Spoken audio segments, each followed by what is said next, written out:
You know, everybody's got a to-do list. Drop off the dry cleaning, pick up some milk. Here's an idea. Let's save hundreds of dollars on car insurance. And the good thing is you don't have to drop off or pick up anything. All you have to do is go to geico.com, and in 15 minutes you could be saving 15% or more on car insurance. Extra money in your pocket. It just may be the most rewarding to-do you do today. Now Podcast One brings you Spike's Car Radio. A downloadable cars and coffee, hosted by writer, comedian, and automotive enthusiast, Spike Ferriston. Now, here's Spike. Hey everybody, Spike's Car Radio here. I'm here with Matt Farah. We've got a great show for you today. We got Bobby Moynihan, formerly of SNL. You may remember him in the David S. Pumpkin sketch. I think I only want to talk to him about that sketch. But he and I did a mini commercial a few years ago for Esquire Network, and can't wait to catch up with him. Super funny guy. But right now I'm here with Matt Farah, sitting in for the real Zuckerman. I don't appreciate this sitting in accusation. I think. What do you mean? I'm not substituting. You are today. Yeah, you are. I thought I was guesting. Well, here's the thing. Does that mean Zuckerman is a permanent seat now? Zuckerman is not a permanent seat. However, I like to bring you in to co-host when I have funny people, because I know you don't have. You're a huge fan of comedy. You like to do. You were thinking about doing stand-up yourself. I tried it one time and then psyched myself out of it. I realized last night. Was it last night that I texted you? I think so. A lot of planning involved in this. That Zuckerman was still in Sicily. And I went, I'd like to see Matt Farah. He's going to like, this will be a nice morning for all of us. Zuckerman's having so mortadella. How would you like me to describe this sitting in? Whatever you say, it's fine. You know, in hindsight, that's probably accurate. Yeah, you're just hanging out, right? Yeah. You asked me to come by and sit in and hang out. Yeah. And... I need you to do that again soon, by the way. What do you mean? Yeah, anytime. Come on my show. Of course. The Smoking Tire Podcast. Anytime. Which we do live now on YouTube. I'm super excited that you're here because I'm trying to make sense of what's going on with Tesla. Uh-huh. All right? Well, okay. I don't pay that close of attention to it, but I'm starting to worry that Musk is some sort of madman. Lunatic. Yes. In my opinion. And right. And there's this whole email thing that's going on, and this talk of sabotage this week. What is that? What do you know about that? And then I want to read some of the transcripts that Jalopnik put up of these emails that's back and forth. I had a busy day yesterday and saw the headline but didn't get to go through. I didn't read the emails, but I'm excited that you have them. I would like to hear them from your mouth. Okay. Let me ask you a question. In the grand scheme of groups of people you trust, where would you put white South Africans? Well, I try not to make sweeping generalizations about white races. South Africans that left South Africa, say, in 1994. Where would you put the trust level? I don't know what you're getting at. Anyway. My friend Genevieve Morton, the Sports Illustrated swimsuit model, she's from South Africa. Perfectly nice young lady. I really like her. I'm just saying, if people who are white South Africans that build rockets and have found massive payment processing companies. I still don't understand. No what idea you're where I'm at. going with that whatsoever. Okay. No. When I think of South Africa, I think of that guy who rigged the car with the flamethrower out the side. To the Johannesburg car alarm. Yes. Yeah. Well, Johannesburg, had a real problem with carjacking. Right. And so they made legal some proper anti-carjacking devices, so you could get these things installed that would shock people. If someone tried to grab the door handle with a taser on their hand, or the flamethrower one. That actress, what was her name?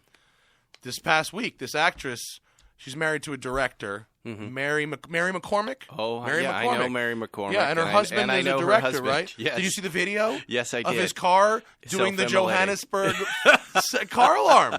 It was shooting a flame out the side because the battery pack ruptured or something. I know. I'm so, aware. Look, I don't know. Tesla. Oh, hey, there. Tesla. You've driven the cars. You've been in the cars. They're neat. They're cool. Neat. And what they're doing as a company in terms of a direct sales thing and in terms of shaking up the industry, is clearly very interesting. And they have some very, very loyal customers, loyal to a fault. I see. But Elon, as this sort of larger than life, he when you have billions of dollars and you spend your Sunday mornings fucking fighting with people on Twitter, bro. I know, but I'm, I don't just don't get me wrong on this one, but I'm starting to draw Trump and Elon Musk correlations to a psychological type profile. Without saying anything political, I'm just saying the guy who's on Twitter and these insane things start happening. And what didn't he steal Johnny Depp's girlfriend too? I don't know about that. I don't care about that. But no, it's a pattern of behavior. Is all but I'm Johnny saying. Depp's not all there right now, and I'm not so pro I'm going to guess but anybody who's going out with Johnny Depp isn't all there. But now but anyway, and you just brought up a lot of stuff. First of, just I want to get back to these emails, but quickly, what do we think happened with the Mary McCormick's husband's car? I think the battery pack somehow was ruptured, and what that is like a lithium fire, basically. And believe it, as scary as that video is, that system, believe it or not, is functioning properly. I mean, it's not supposed to be on fire, but it's the in case of fire system. Yeah. That fire, rather than burning up into the passenger compartment, has a thing that deflects it. Right. So if you see the video from Twitter or wherever, the fire is shooting away from the car. Correct. So there's not supposed to be fire, but the anti-dying in case of fire system has operated. And these are lithium batteries, right? Yeah. And it's a Tesla has I can't remember the number. It's 6,000 basically laptop batteries, wired together. Mm-hmm. That's pretty much what a Tesla battery pack is. And what are we supposed to happen there? That maybe he bottomed out on something? Isn't there protection under there? There is, but there are things that can happen. You bottom out. You hit a curb. I mean, there could have been a manufacturing defect. I start just from gleaning, and maybe I'm wrong, but this is my opinion about this stuff. But whenever I see Tesla is going to investigate, I'm starting not to trust that investigation. You don't get to investigate yourself, bro. That's the parallel with Trump. When some shit happens and Elon goes, "Don't worry, we'll investigate." Right. You go, but I want to support this guy. I like innovation.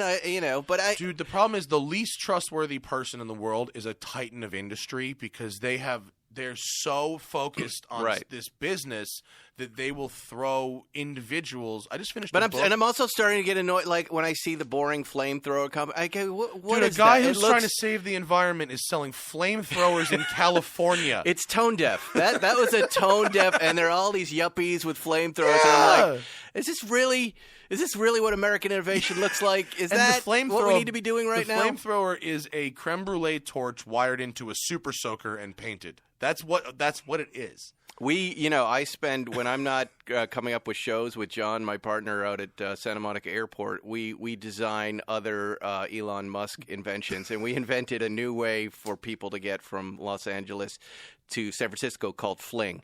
And it's a very the catapult is part of the logo. Is it a trebuchet? Yeah. We can get you there in about 30 minutes with the right Fling device. The problem is what happens when you actually get there because you actually splat on the ground. Look, we just take care of the transport, but we're getting city funding for Fling. Okay, so now, in my brain, I've got jobs, I've got work to do, I've got TV show, I got a lot of stuff going on. So, and I'm looking at news, and I just see Elon Musk, Tesla sabotage, someone sabotaging, right? And then this series of emails that were on on Jalopnik the other day. Yeah. And maybe you can help me make sense of this. Okay. And they're from a fella named Marty Tripp. Who's apparently some sort of disgruntled engineer. Engineer to Elon Musk. Yeah. Subject termination lawsuit. Don't worry, you have what's coming to you for the lies you have told the public and investors. Oh, God. And off it goes. Is that the first email? This is where the Jalopnik article picks up. And again, I'm just reading what they've published. Yeah. Elon Musk wrote, "Threatening me only makes it worse for you." Noticeably, he didn't use a period after that sentence. Marty Tripp seems like a made-up character, doesn't it? He does, yeah. Hold on there. Like Emil Muzz. Yeah. That's my partner calling Marty Tripp is a good name, though. This is what he writes next. Yeah. "I never made a threat. I simply told you that you have what's coming to you. Thank you for this gift, 4 exclamation points. I've never understood the multiple exclamation point, by the way. I get one's all you need. It's like an all caps without an all caps, really. Right, but it kind of plays like Teenage Girl. Anyway, yeah. Elon Musk writes back, "You should be ashamed of yourself for framing other people, period." You're a horrible human being. Marty Tripp writes back, see, now I'm hooked into this. This is like the Real Housewives of automotive design. I never framed, in quotes, anyone else or even insinuated anything else being involved in my production of documents of your millions of dollars of waste, all caps, safety concerns, lying to investors / the world, all caps. Putting cars on the road with safety issues is being a horrible human being. Yeah. Noticeably, 1 exclamation point, not 4. Okay, maybe the director's car, maybe not. Okay. Finally, it says, and he has a typo here, but he says, there are literally injuries with Model 3, Elon Musk writes. What he meant to say, there are no injuries, but he's obviously very frantically angry. It is by far the safest car in the world for any mid-sized vehicle. In the world! Yeah. And of course, a company with billions of dollars in product is going to have millions of dollars in scrap, that is not news. However, betraying your word of honor, breaking the deal you had with Tesla gave you a job, and framing your colleagues are wrong, and some come with legal penalties. So it goes. Be well. I'm guessing he doesn't really mean that. Be well. That's here's sarcastic. the thing. All Elon ever had to do was not respond to the first email. You know what I mean? You're literally looking at this is an email chain between a disgruntled worker and a CEO of a company. I know. It might as well be a Reddit thread. Yeah. If Elon just didn't take the fucking bait. Right. In an email, for sure. And in writing. Yeah. In writing. What is this? But what's happening? But my question Here's what's happened. What is happening here? What's going on? I don't remember this when I was reading about Henry Ford. Well, they're under very intense scrutiny, first off. Right. They're under very intense pressure because they have more orders for a car to fill than any, Well, that's good. They're also, it's been demonstrated, they're not particularly good at mass production yet. Right. Yet. They're not to say they can't be or they won't be or they don't want to be, but yet. Their build quality is pretty, right? You know what I mean? Not horrible, but And so sometimes that means a piece of trim might come off. Sometimes that means a shield on a thing might not be there. Sometimes that means wiring might be exposed. Sometimes, who knows? What's happening? Who's that fella you recommend following on Twitter? Oh my God, Bozy? Yeah, who's that guy? I just started following him, and he is a great feed on Twitter. He's the most interesting person on the fucking planet. He showed a picture of Tesla door window switches that were all different. They look like a Dodge Journey rental car circa 2011. Look like hillbilly front teeth. Brutal, yeah. Sorry, hillbilly. It's at Hoonable, Hoonable. And is he just on Tesla's back all the time? No, it's not. He's not a Tesla. This guy is I know him for quite some time. He works on the race car that I drive, and he can fix shit and figure shit out really, really fast. He's a Serbian crazy guy. Him and his brother Boyan, the Boost brothers from North Carolina. These are crazy Serbian dudes, and they're great. And Bozy is such a nerd that he digs through patent filings and recall notices and shipping containers. Here's one you'd like. Did you see recently? He was digging through the customs forms. Yeah. Public, not stealing, but to see what was coming off of container ships into Long Beach. How he started down this road, I have no idea. But he's digging through the forms and he found the sheet that had 7 Porsche 964s destination Singer vehicle design from Japan. Oh, wow. So he's like, Singer's stock. He just finds his stuff. He's that's cool. And he'll find when, $100,000. By the way, I think that those are exactly the 964s that start carving up Singer. Yeah. I think you're exactly right, because the Japanese market really works those things over.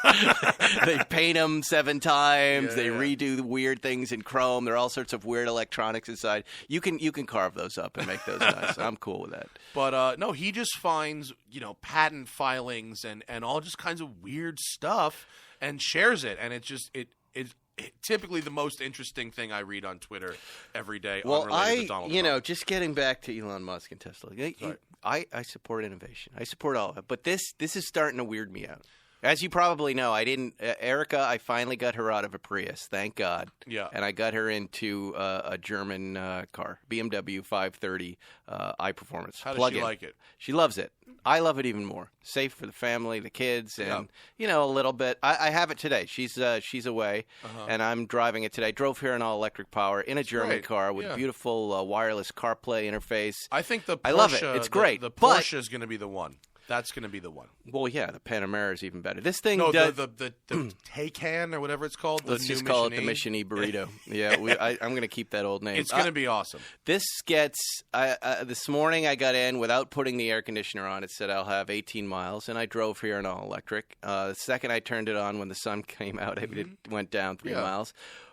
But, I would say give me 25, 30 more miles of this with a gas engine. I'm happy. I'm fine because I can do most of my driving on electric. Exactly. I had a Volt, which was 50 miles of electric, and in the 2 years I had the Volt, I filled up 4 tanks of gas. Right. In 2 years. That's It's great. like, I drove it was like 3%, 4% of the time on gas. It was great. And now imagine having big German luxury cars. But the point was we were going to get the Model 3, and I lost confidence in the company because of this static. I just started getting nervous about it, and I feel like I made the right decision now. Now, look, I want them to succeed. I hope they do better, but you got to stop. Elon, you got to stop.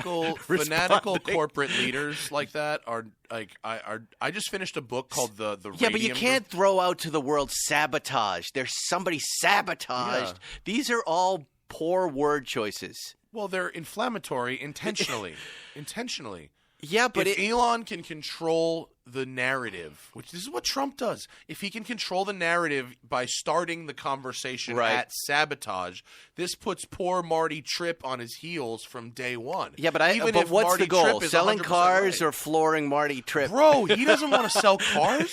He doesn't. He doesn't give a shit about that. Yeah. Well, Selling that's obvious cars now. is branding. Right. It's the Silicon Valley mentality is shareholders and stock value. Right. That's and it. For them, mapping technology and the autonomous, leading that autonomous thing, and for Elon, I think getting off this planet. Right. but I hope after hearing this, he doesn't mind hearing my pitch for Fling. And if you don't like Fling, I've got plenty more. I mean, how will the panel gaps be on your trebuchets? Well, you'll see. Well, we have Bobby Moynihan here. We can't keep he him just waiting, walked in. He's sitting out there looking at his Twitter account. I'm excited to talk to him. Let's bring him in. Bobby Moynihan, ladies and gentlemen. Have you met Bobby before? He No, can never. Sit right there. Bobby and I first met shooting a sir. commercial for Matt. Minnie. This is How Matt are you, Farah. Bobby? Hey, Bobby. I'm a fan. Welcome. How are you? Matt, M-A-T-T. Matt, hey, buddy. How are you? Good to see you. How's everything? I'm excellent. You can wear headphones or you don't have to. It's up to you. Professional, optional. Yeah. How are you? Good. How are you? Excellent. I was just telling everybody how we met, which was shooting a mini commercial Correct. As everyone meets. for I think it was for Esquire Network and NBC. I don't recall, but here's what What was the concept of the commercial? I don't fucking know. Oh, you were you were a wild Italian director, a Roberto Benigni type. Correct. Right. I was a weird Italian director. It was for Mini Coopers. For Mini Cooper, for some branded content for the show, for the network, and then I think for an ad by NBC. But what I learned very quickly is why They clearly got what they paid for. they did not. They did not. But why Bobby is a funny person and I'm really not. Bobby, do you remember the first scene we shot where you had an espresso? You had whatever we were saying to each other, some stupid lines. You finished by sipping an espresso. Yes, I do. Do you remember weirdly what do. you did with it? No. You went. And you just kept doing that for longer than the take permitted. Yeah. And it cracked everybody up. I mean, because in a 30-second commercial, you want a bit that lasts 25 seconds. with horrible writing. Real smart. We just showed up to set. We didn't really have access to any scripts or doing anything to it, so we're just kind of going along with the paid commercial. I feel like a lot of it was like, you got this. Yeah, just wing it. You make it funny. Just make it. That would And be you were good for like hilarious. one of the like an Instagram loop that goes on like forever, just Yeah. for like 90 minutes. I remember it being fun. I remember it being surprised at how much they put into it. Yes. How good it looked. Yeah, it was Production fun. value I wise. also You mean? remember. I think I needed to pay. I needed to pay my rent. Yeah. No. At the time. Well, I don't know how you came into it, but Esquire would always call me up was a and go, kidnapping. "You're kind of No. doing this," and it was fun. I said, "All right, Do you well, like you're your kinda- budget? You're kind of Because- paying me for it, Amazing. so we would hammer was- out some deal." And It was all the Esquire shows. It was like, or there was like a bunch of TV shows because it was like Jenny Poulos. right. Oh, that's right. And That's right. Full commercial did with her. Never met her once. But we're talking to each other in the commercial. really? Never met her. But I think she's yeah, great. I think she's that's wonderful. right. So the NBC Universal Ad Department would make a buy with it Minnie, was and that. they would call. They'd go, "Okay, we want to be on Spike's show. Yeah, we yeah, want yeah, to yeah. be on Something this with Bravo NBC. show. We want to be E, Yeah. SNL," and they'd play across all the networks and buy the ads, and then Andy wasn't available. we were hooked into we were hooked into doing this. No, I thought it was great. I thought it was fun. I It loved was. Minnie. I had a loved the blast. brand. You were It hilarious. came out pretty good. Like I remember being like, "Well, that wasn't like embarrassing." Yeah, that's That good. came If the out nice. commercial comes out, Yeah, you go, yeah. okay, Yeah, we're I'm we're okay. good. Yeah, yeah. All I right. can So then I still show it. called Wally. I called my brother, cue card guy for Saturday Night Greatest Live. man in the world. I got him that job, by the way. I The said, cue "Hey, card guy. cue card guy." Did you really now he get him runs the that company. job? I did. Yeah, I did. How? Years and years Is that like ago. a lifetime union gig? Like that guy's going to You know, I work used to until work he's for this show. 75? You were a writer for a while. No, no. I was never a writer. I was the receptionist. Oh, amazing! I was the receptionist that wrote jokes for Dennis Miller and Weekend Update. And on then, 8 on the 8th floor. Yeah. At No 8, right way. there. I was right at the main desk in front of, at the I did time, not it was know that. Phil Hartman and Kevin Nealon. And I read your book. I have a question. I read your book. The whole thing about the Elaine dance. Oh, yeah. You wrote a fucking Do I have a book? book? You What wrote a book is book? that? I Am I can't wrong? wait to see it. Am I crazy? Yeah, yeah. I've been asked to write a book, but I haven't done that Whose yet. book is I it? read something recent or someone's book I know. that was I think saying it's the Seinfeld book that this Saying woman wrote about Seinfeld. about where that that the story. Elaine dance is based on Lorne. Yeah, that's the only person I've told that story to. Yes. And they told everybody. Are you upset about that? And now What's that that? I just brought it up, are you? Is that angry? how Lorne Michaels dances? Is that a secret All right, that a we're lot now has learning? just a lot has just come up. Oh shit! we must discuss. Oh, no, So, I I feel just- terrible right about now. that. Right about that time when I was very intimidated. As you know, you've worked there for Yeah, many yeah. years, or did work there for many years. How many years were you there? 9. 9 years. So rough. Lorne is a very intimidating presence, especially in that first year, Mm-hmm. especially for a kid like me who's coming from course. Massachusetts with no showbiz experience anywhere. I've just watched this show, and Lorne Michaels was a very intimidating guy, and Mm-hmm. Yeah. I couldn't He even is look at showbiz. and I was very shy and very insecure, and I couldn't even look at the guy really. And then one night, because I'm the receptionist, I also work the party. I work the front door with Susie Dresden. We control who goes in and out, and then we go in about 2 hours in, and on the dance floor is Sinead O'Connor, and I think Madonna was there one night, and Lorne Michaels. And It's not the night Sinead O'Connor ripped up the picture of the Pope, is Could it? be. Oh my Might. God! I don't It's like know. a legendary Yeah, SNL and nerd it's not night. even don't included know. in part of his story. Yeah. Because It's I'm like, not- that's the You know what? the That might backdrop have of been. this is the most legendary political protest ever in the Because history of the it's show. really not the most legendary part of the evening At all. Because that episode then gets a little bigger and more. It could be. So this would be 85, 86, somewhere around there. And, there's Lorne out in the dance floor. I'm dancing with Sinead O'Connor. He's dancing with Madonna, and he's doing this dance, this little Shut kicks up. dance. I And know what you're talking about. I've seen. You've it. seen the you've dance, seen him right? do it? Yeah, I was at. Yeah, Now, a I couple was SNL not- weddings. Did you put it together that No. they were connected? Okay. I was not making fun of Lorne, but that moment really humanized him to Oh, me. yeah. You My know what I mean? I favorite just thing- saw him as another comedy nerd like any of us. I think I probably had a lot more time with Lorne than you did. I'm guessing as a Yes, cast sir. member, we spent a lot more time with him, and he's terrifying in the beginning, but I think that's part of it. But then, Yeah. and then You- you realize he's just a big Canadian comedy nerd, and he's the great. It's still Does very, it very, help to very think of it, to intimidating. remember that he's Canadian? Does that help? To bring Yeah, him a little down bit. A little bit? He reminds you a lot. And then, after that moment, I kind of could look him in the eye. Even though I never really spoke to him, I wasn't all that spooked around him. Were And, you ever know, confronted the about greatest. once the Elaine dance episode aired? Were you? Well, was anyone ever confronted? Well, first about of all, it? I went. It blew my mind. I pitched it in my first season, and Larry didn't get it. He goes, "I don't get what you're talking about." And I said, "It's a office dynamic." I don't understand. I did. So I couldn't get on that first year, but when Larry left, that was the first thing I went in with. I go, "Trust me, this is a good one. This really happened. It's weird. weird. I've never seen it before. And Elaine's working in an office. And what if she loses the respect of the office because of her bad dancing? Well, what kind of dancing? And I go, this.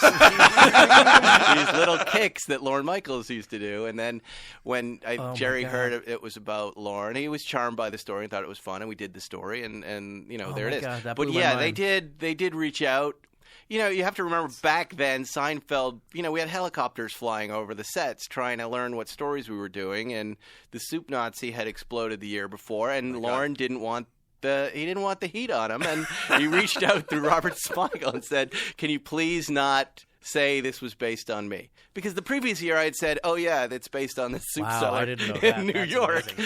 And I totally got that. I was like, yeah, I don't want to. I love this guy. I love this guy. I love what he did for my career. Lorne missed out on all those tours in Times Square. Yeah, no, he did. He could have been on the Seinfeld tour. He's had many characters based on him over the years. He's a legend. And Rambo.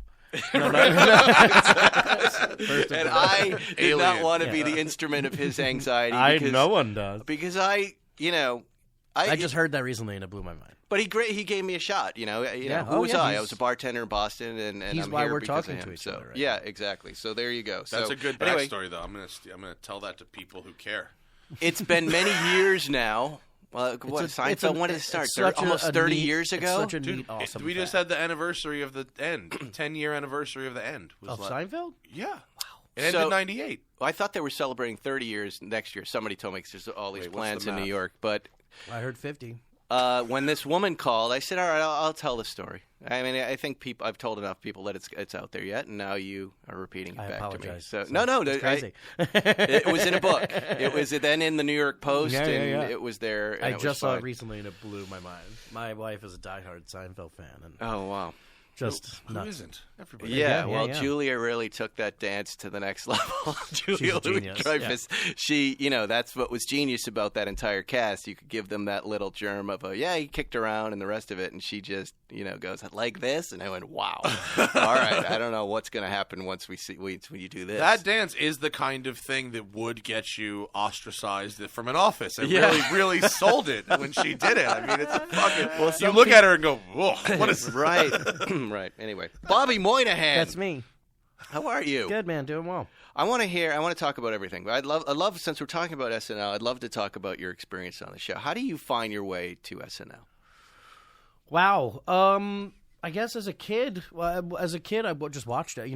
I found it, through just watching TV. Where did you grow up? Westchester. I grew up in Eastchester. New York? Yeah, that's where you're from. Rye, represent. I used to play hockey in Rye. Did you? Great deal, yeah. Rye Country Day School. Oh, no way. We had the best rink because it was the coldest. I went there every morning before school. Wow. Yeah, bro. Are you guys rich kids? No. Isn't Westchester I was, yeah. Well, Rye was, yeah, Rye. Was. Not Eastchester. Was. No. I don't it was know like much Rye, about like that. good, like then like New Rochelle, Tuckahoe, like it kind of went. Okay. It wasn't like Bronxville not was nice. It was nice. No, it was fine. It was cool. Now it's a lot nicer, but no. Is it close to New York? Just to try to get a bearing. Like 20 minutes away. 20 minutes Yeah, away. yeah. So you're close to the city, right? Yeah. And are you always you're doing comedy when you come out of high school? What did you think you were going to do for a living? I did a lot of everything. I wanted to draw comic books, or like I didn't know what I wanted. I did a lot of theater in high school with friends and stuff, and then there was no way I was getting into college. I was not a good student, so I realized I started looking at stuff for maybe drawing. Wait, well, art. what made you a bad student? Were you screwing around, or were you not no, studying? I just had no attention. Yeah, it was that. I was just trying to make people. It was that. It was I had no idea that I should be doing this. I was or should be just. It was a lot of he was talking all through class, but it was funny. So he's not in trouble, but right. With nobody hey, were you just bored in class? I definitely took. Went to the art room one day, took a bunch of paints, and this wasn't this was high school, middle school. I was old enough to know better, but I also knew that I went up to the art room, got a bunch of paints, went down to the main hallway right in front of the cafeteria, middle of the day, and just started painting a mural of the Simpsons. Just painted the Simpsons sitting on the couch. Painted the whole thing. Took and people walking by, talking. Everyone's like, "What are you doing?" I'm like, "I'm painting the Simpsons." And remember getting called in and being like, "What? Just confused, complete confusion. What are you doing?" And the end result. So on school property, on the their end wall. result was Homer's holding a beer can. You have to change it to can't say beer. It has to say soda. That's it. Really? And So it was that good? It was there for like 10 years. You said it right, Duff Cola. Yeah, I think. I wrote Duff, and they made me change it to beer or kidding. soda. Sorry. So you're that good? I mean, no. I wish I was better at drawing. You mean? Yeah. I mean, if they left it up practiced a lot. Yeah. It was good. It was good. Unbelievable. It was fine. It looked like The Simpsons. Yeah. But yeah. No, I was pretty like artsy, whatever. I did theater in high school, and then. Looked at University of Connecticut because they had a puppetry department, and I loved I loved Jim Henson. I really wanted those, like the Muppets. I don't know what I don't know. What do your parents? Love to see marionettes too. What do you study? What do your parents do? Just give me some context. My dad owned a liquor store, and my mom worked in the town hall. She was the town assessor. Oh, cool! I love this. That's very. They're like real community people, right? That's real in the. They were the best. They it's a not couple months ago. It's not that scary then what you're pursuing then, because they're not professionals in any way. See, my mom was a nurse and my dad was like sold novelty calendars. So any of the I'm in your same zone. Just the same stuff. School's making no sense. I'm playing guitars outside and getting in trouble and inspired lunacy in the high school for laughs. Yeah, it was a lot of like playing with my just playing by myself or the kids in my building. That's amazing. Making them laugh you decide to study puppetry. I didn't go to. I thought about it. Did you go to that college? I went like this. I went jobs in my life or in my mind. I went like, well, I would like to work at the Jim Henson Company and do what they do and seem cool. like they have fun. Right. Like it wasn't a reality thing. Like it was more like a fantasy world I was in, where it was like, or Saturday Night Live. They look like that's what I would like to do. Right. I would love to make up stuff all the time. Yes. Yeah. So like that's weirdly what I thought, at least going into college, and went to UConn, or went to go look at UConn because it was the only school in America that had a puppetry department, and ended up auditioning for the acting department like on a whim, kind of like I did One Flew Over the Cuckoo's Nest in high school, so I was like, I'll go do a scene from that. I remember it, and like got in, and and like kind of just went like, I guess I'll do this for a bit, and then was an acting major in college, did a bunch of did like Shakespeare in Canada, went and like did all this like different stuff and learned a lot about theater, and then thought I was going to go back to New York and do theater. And then I came back to New York. I saw one show at Upright Citizens Brigade, and I was like, oh, no, this. Yeah. And that was it. Saw one show there that night. The next morning, I went back, signed up for classes, got a job bartending there, and there it is. Stayed at UCB for 10 UCB years in New York or L.A.? Until I got SNL. Yeah, New York. The original theater on 22nd Street. What the is last like Harold team, like the last team of people at that before they moved to 26th. What distinguishes UCB from the other ones, as far as like a improvisation, or is it all the same? I mean, I 10 years ago I could have answered this question immediately for an hour. Right now I go like, oh, I think it was like Second City. I feel like Second City is very like old school sketch comedy, and they teach you that. And it's all of like, and they have their way of doing it, and they still do a lot of their old sketches now. Like, you know what I mean? Like, you know, it's like a lot of like a review they did a while. I'm not positive, but I feel like they repeated or did a lot of their shows a great deal, and like it was all about polished and great scene work and all that stuff. And then there was like I.O. and Annoyance and all these other places. But I feel like UCB was kind of like its own thing, which was just Amy, Matt, Ian, and Matt.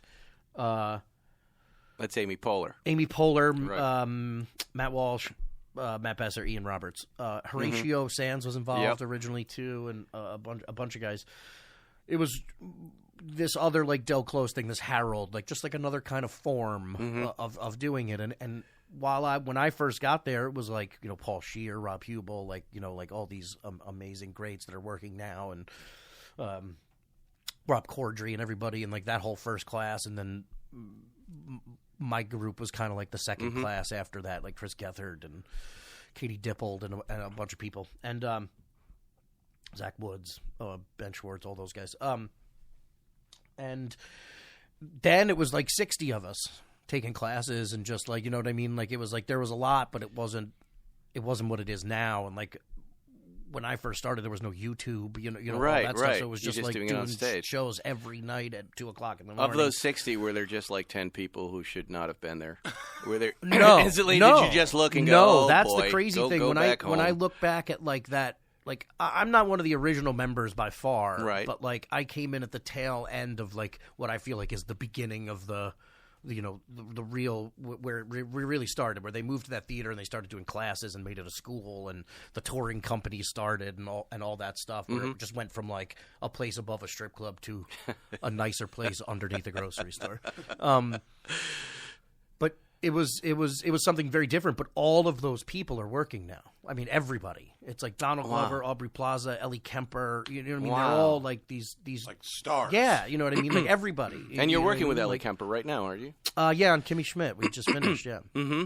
Wow. It was a blast. She's the greatest. And where do we see Kimmy Schmidt? That's Hulu, right? Netflix. Netflix. What season are they on? 4. 4. Yeah. I How think many it's the how many final shows did they season. do a season? 12. Wow. This was the first season. They released 6, and now we just shot the others to 6, and they're releasing them, I believe, in January. I'm not positive on that, though. Can I ask a light industry question? Sure. Is it having done like traditional TV for a really long time? How do you find the experience of making the show for Netflix to be any different, really, than making something for traditional broadcast TV? Or does going yes, to work but every day not is for different? Kimmy Schmidt. It was like I went from SNL immediately to a sitcom on CBS called Me, Myself, and I that lasted. I think it was. We shot 13 episodes. But It I was think they 10. aired 6, and that was when I found out online about. That was a big shock. Wait. That was just like, you found out online the show was canceled? Yeah. Yeah, And it was that, super fun. you were the star of the show. Correct. Yeah. Did you create the show? You didn't create No, the show. I had nothing to do with it other So- than being on it. so But they you cast would it. think. Ever since then, it's So Bobby what- Moynihan's show. I was What like, site? oh, wait. Was it Deadline? I don't even remember. I don't even remember, to be honest. I was just sad because what I was going to say was going from the coolest show in the world. Yes. Like going from like my absolute dream job to sitting next to who I absolutely adore, and out of all of everything, the thing that I got out of it the most is my Right. relationship with Jaleel White. But sitting next to Jaleel Jaleel White White, and going yeah. like, well, I guess I'm just a weird single dad. You know, every week I went like, oh no, what have I done? But the process of it was amazing. I loved it, but it went away in a real kind of shitty, unknown way. So that sucked about it. But that's fine. I mean, when it all goes the away people on quickly, it that's was the good. best. Yeah, You're it going to was be just like, back. all right, sweet, got it. You're a new dad. Yeah. Let's Lots of write other a stuff is show. going You on. and I will write one right after this. It's But going to then be to great. go We'll take to it go to to another Netflix, network. kind of the same deal, or not really, or is it different? No. Well, it's a lot of people I've worked with before because it's Tina's production company. Tina Fey, makes a show. It's a lot of SNL people. A lot of the directors that I worked with, I'd worked with before. So it was pretty much. Okay. And I've known Ellie, for 20 years. You know what I mean? Like, Okay. so it was like that's an easy, fun job. That's like, oh yay, of course, Cool. yes, I would love to do that. Thank you for paying me to come have fun. For a I'm while. still blown away that you're learning that your show is canceled. Oh, reading yeah. it. That is the brutality. Matt, you want to know what happened to television me- that entertainment happened is to See, like? but that's what SNL does, happened dude. to me, That's the too. reason why SNL is good, because you go through that every single day at SNL. What do you so mean? then when you Why? see your show gets canceled, you're like, oh, great. What do you mean you go through every day?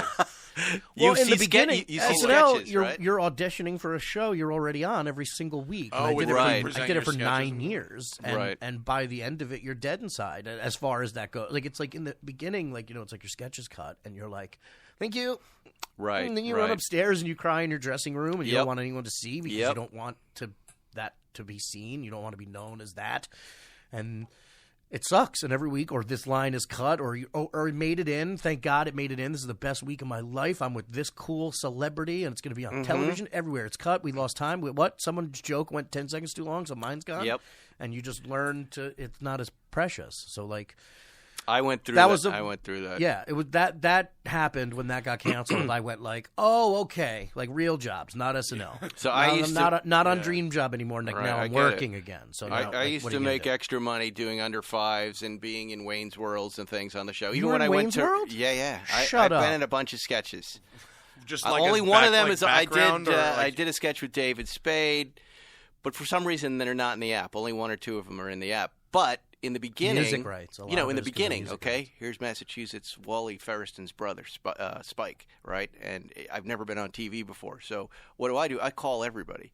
I call the whole world, hey, I'm going to be on this And show. then it gets cut. And then it gets cut. Yeah. And I never cried, but dealing my- with the after effects of my stupidity calling everybody was really well. I depressing. feel like every actor has that. Right. I was on. But I did not have a contract riding on being on the air, so I got over it after a couple beers. One of my first jobs, I was on a show called 100 Center Street. It was the first scripted show on God, what was the Court TV? It was Court TV decided to do a scripted show, essentially like Law and Order Junior. It was called 100 Center Street. It was the address of the courthouse. I was in one scene. I shot all day. I was with Alan Arkin, and Alan Arkin's kind of cool. He Alan started Arkin's- Second City, improviser. I love him. He's hilarious. And they put me next to Alan Arkin in a bar scene. I'm just an extra. I have no lines with him, but I'm just standing there, and he just goes, hey, when the scene starts, I'm just going to pretend I'm talking to you, and then I'll start talking to the other person. That was just oh, my God. I tell every human being I know. I had a party at my house. Right. The show starts. You see one sweater elbow. I'm cut off at my elbow completely. All my elbow is. so But great. everyone has that. Yeah. Everyone's done that. But I learned very early on. Telling friends, in my first year at SNL, going hey, I think my thing's getting on. Not to do that because Well, now it'll get on, and then 5 seconds before. Don't you find Now now you can share the YouTube clip later. The worst thing in the world is bowing at the good nights in a costume of a sketch that didn't air. Oh shit! That's always a great. fun Giant thing. Why is he grasshopper. dressed as a Why is he diaper? dressed as a cowboy? I get the opposite now. My mom scolds me. She goes, why didn't you tell me you were going to be on CNN? Because I never know. And why do you care at this point? Why do you care? Anyway, we got to take a break. We're having a lot of fun here with Bobby Moynihan and Matt Farah. We'll be right back. Think of all the weird things found in cars. I'm not talking about your garden variety petrified French fries or melted crayons. I'm talking about live snakes, bizarre trinkets, the kind of stuff that just makes you wonder about, folks. Another thing that will make you wonder, but in a good way, are Continental belts. Bet you didn't know they're OE in tens of millions of Chrysler, Dodge, Ford, and GM vehicles that roll off the assembly line. They're also OE on the majority of BMWs and VWs. Now Continental is launching the aftermarket multi-V belt with the OE pedigree. It's their OE Technology Series, belts that are fanatically engineered for a perfect fit, form, and function, and Continental has an OE Technology Series multi-V belt for 98% of the vehicles on the road in the U.S. and in Canada. Hey, you get enough surprises on work? You get enough surprises working on your cars and trucks. A belt should not be one of them. Go with Continental OE Technology Series multi-V belts, the belt with the OE pedigree. To get the full story, visit oetechnologyseries.com. oetechnologyseries.com. All right, I just want to take a moment to tell you about a new show we have here on Podcast One, No Excuse with John Tapper. Shut it down and listen to John, the award-winning hospitality legend, as he brings his straight talk and unapologetic approach to daily topics and current events. You don't want to miss his latest interview with Adam Carolla, so download No Excuses every Tuesday on Podcast One, podcastone.com, and Apple Podcasts. Also remember to rate and review. You're listening to Spike's Car Radio. I feel like we just got started. Welcome back to Spike's Car Radio here with Bobby Moynihan and Matt Farah, the smoking tire. Not sitting in, doing whatever he Not does. sitting in. I got offended by the term sitting in. We don't have that much time left here. That's stupid. We've got to keep moving on here. But I got to talk about David S. Pumpkins, the sketch that changed my life for the better. It's one of those, and you co-wrote this? Yeah. Mikey Day and Streeter Seidel and I sitting in a room at 5 o'clock in the morning. Let me tell you. I know much has been said about this, but let me tell you what I'm doing. I'm sitting on the couch watching the show on the East Coast feed. I still am grandfathered in on DirecTV. It's awesome. So 9 o'clock with my wife. The sketch comes on.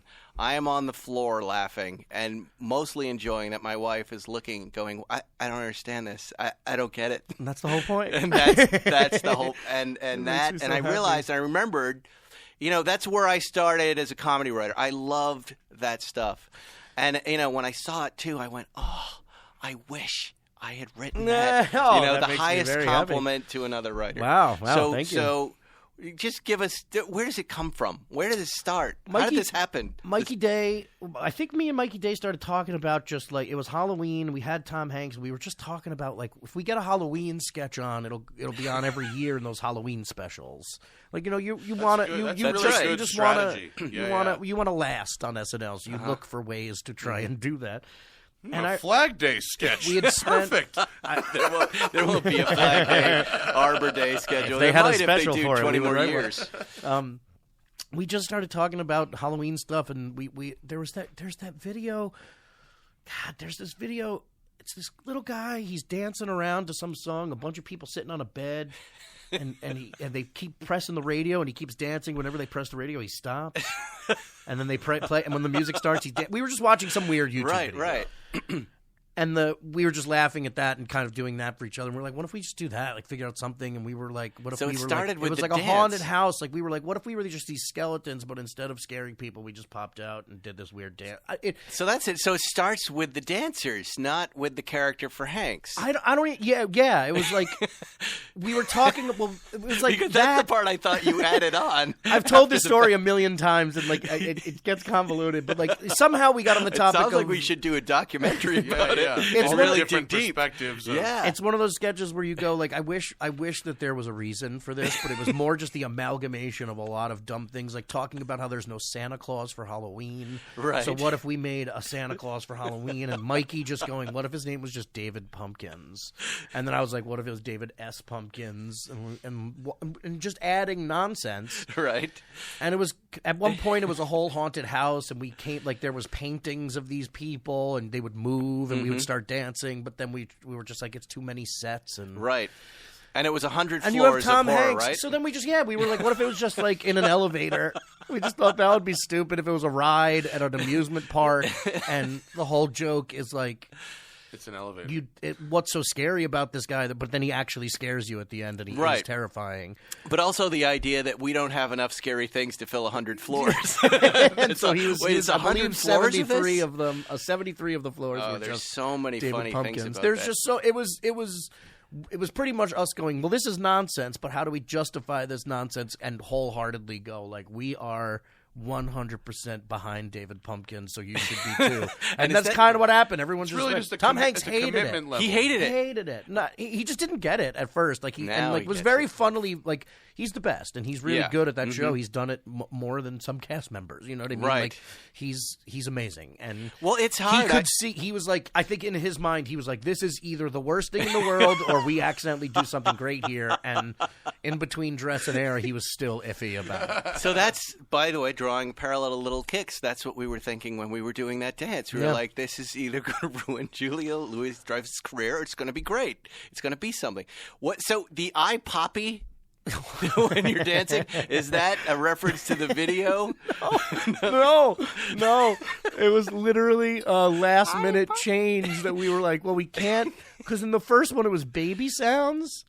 And we were like, what's just the opposite of baby sounds? And I think we were in my bathroom. Like Sugar smoking Daddy a would cigarette be or the something, and someone, I don't remember who did it. Someone just went, "Ay, Poppy," and that's all our voices. The And whole you just- song is and us. you laughed. Yeah, it's me Right. and Mikey. It's me going, and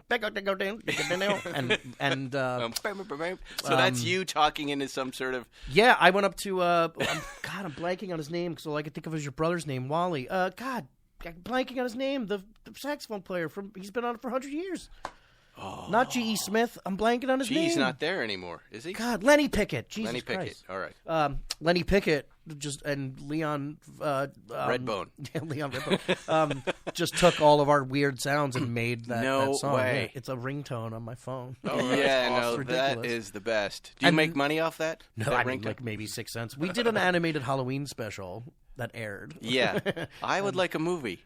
Yeah. I think that would be next. I Like a- think so. like a I think that's the backstory type national, movie? the next. I wanted to make a Christmas movie really bad. I really wanted to make Really? it. Yeah, because it's the whole point is it makes no sense. So do a This Halloween is funny. This is a Christmas funny movie. thing that I was trying to tell Eric about. I go, it's not, I understand it doesn't make sense to you, but it's making you laugh. And that's what's funny about it. That's all you need to know. And he's describing the writing process of also- coming up with this. It made us laugh, so we did it.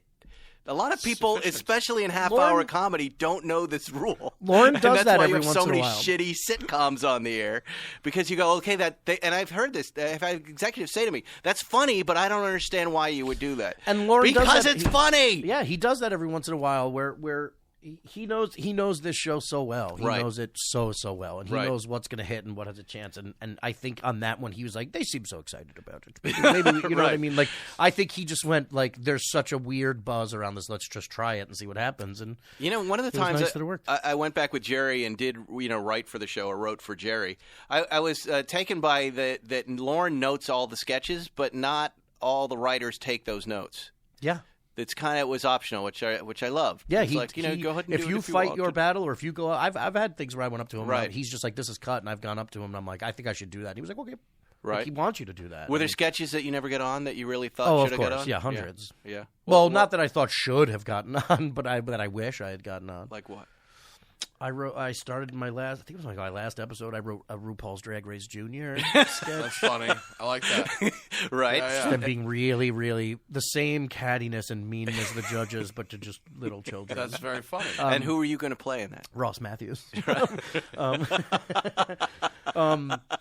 I wrote a sketch called about a guy named Burl that I tried. I think we did it with Jane Lynch at Dress, but it never made it on, and it never got back on.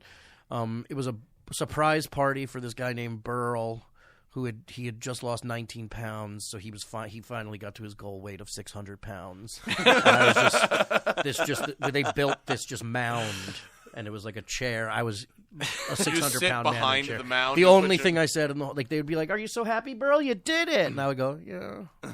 This is That was great. it. You know, I was it was doing, very weird and depressing, but I loved it. I like Eventually, weird. they just bring in a forklift. All my to bring you characters were outside. very odd and bizarre. I know we're just getting going, listeners, but we have to end the show in a few minutes. I wanted to get to this list because I was given the research on you. It's celebrity impressions. It was a full page. That's wrong. I won't make you do any of them, but it was just Bill Belichick, Ken Bone, Susan Boyle, Chris Christie, Mindy Cohn, David Crosby, Ted Cruz, John Daly, Danny DeVito. Do you really do all these guys? Guy Fieri, Jared Fogle, Rob Ford. Those two, great.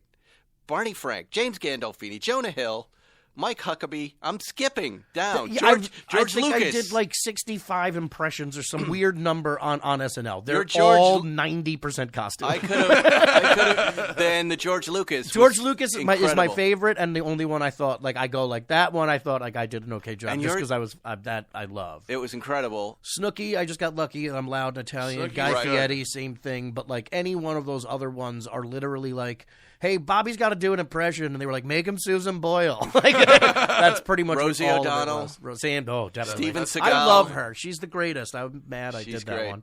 Andrea Did she Bocelli. not find it funny? No, she was super cool about No, it. she seems Actually, like an easy joke. but I love her so much that I was sad that I just wanted to get on the show that much that week that I was like, fine, like it's more of my own. When you have a man playing a woman, right? That's not a that's why good you feel sign. bad about it. Yeah, it Right, seems like yeah. a It little felt too easy, like but- it felt like a. But slam, you're and a it was big like, Star Wars nerd, aren't you? Sure, And, if you want to call it that. When we were together, I swear you told me you had seen early cuts of the new J.J. Abrams. I Star had. Wars I got super lucky. Not early cut. I got friendly with JJ through SNL God. stuff, and That's amazing. we were just. I was in Bad Robot for a meeting, a general meeting with another person to talk about some other project, and JJ just came up behind me. He was like, "Moynihan, what are you doing here?" And like we just started talking, and then he was like, "You got a minute?" And You have a minute? I want to show and you we Star just Wars. started we just started walking in, and I was just like, yeah. He was like, "You got a second? Come on in here." And like I had an inkling. I was like, he's not. There's no way this is about to happen. There's no way he's bringing me into an editing room to see a scene from Star Wars. And now I can talk about it because the movie's out. But he brought me in the room and showed me the scene where Han and Chewie come on the Falcon for the first time. And I burst into tears. I mean, like Yeah, it was the cool. I chills, saw right? it like Chills. I was like, what are you? What? Like, and from him, and like he's the coolest. He's so brilliant and so whatever, but there's something in that man's body that goes like, I wonder what is like the coolest thing in the world I Yeah. could do for this person, and I know like 80 people he's done that for. Wow. Like that. He has yet to do that for me. Yeah. Well, What up, JJ? What's I up? feel like I used to hang not with far his away. dad in the He's neighborhood. fucking His dad coolest. used to live near me, and he's also a writer, and you see where he gets it from. But Just a super cool super guy. nice dude. Yeah, super nice dude. Anyway, we're out of time. I want you to come back. Yeah, I want to anytime, talk man. to you about so much more. So much more. What do you wanted to talk about DuckTales? All the time. Hell yeah. You got a new Love season of that DuckTales, bro. show going? Kimmy Schmidt? Yeah, I'm on Kimmy Schmidt. Unbreakable Kimmy Schmidt this season. You can watch it. It's on Netflix right now. The first 6 episodes. You can catch me on DuckTales Yeah. on Disney Channel. I'm Kids also love on Nature Cat and PBS Kids and I haven't seen DuckTales, We but Bear I loved it when I Bears was a kid. on the Cartoon Network. Is Wow. DuckTales still like old DuckTales? It's a reboot. It's brand new DuckTales, but it's dope. But it's amazing. traditional animation? Oh yeah, it's all like the original Carl Barks awesome. animation. It looks like the original like comic strip.